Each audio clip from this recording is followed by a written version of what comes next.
Hello guys, இன்றைக்கி நம்ம வாழை இலையில் எப்படி அல்வா பண்ணுறதுன்னு பார்க்கலாம். அதுக்கு ஒரு வாழை இலையை எடுத்துக்கோங்க. நல்லா அலசிட்டு அதை துண்டு துண்டாக கட் பண்ணி வச்சுட்டு ஒரு மிக்ஸி ஜாரில் ட்ரான்ஸ்ஃபர் பண்ணிக்கோங்க. கொஞ்சம் தண்ணி ஊற்றி அரைச்சி வச்சுக்கோங்க.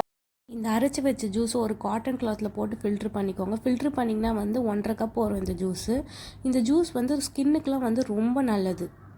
வாங்க கைஸ், நம்ம அல்வா செய்ய போகலாம். இப்போது கப் கோதுமை மாவு எடுத்துக்கோங்க, 1/2 கப் சர்க்கரை, 10லேருந்து 15 நெய், அப்புறம் நம்ம அரைச்சி வச்ச ஜூஸு, ஒரு 15 முந்திரி பருப்பு எடுத்துக்கோங்க.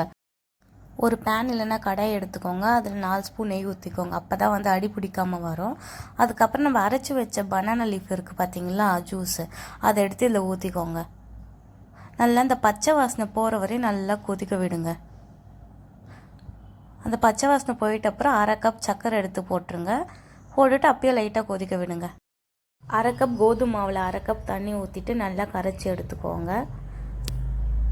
இது மாதிரி இருக்கணும் பார்க்க.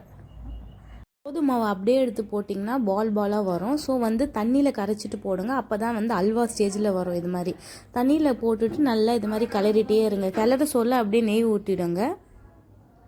நான் இந்த அளவுக்கு ஒரு 15 ஸ்பூன் நெய் ஊற்றிருக்கேன். நெய் ஊற்றிட்டு இந்த ஸ்டேஜ் வந்தோடனே ஸ்டவ் ஆஃப் பண்ணிவிடுங்க.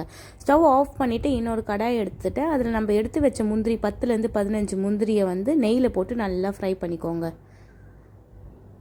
நம்ம முந்திரி நிறைய போட்டோன்னா அல்வா இன்னும் டேஸ்ட்டாக இருக்கும். இந்த வறுத்து வச்ச முந்திரி அந்த அல்வாவில் போட்டுட்டிங்கன்னா வாழை இலை அல்வா ரெடி.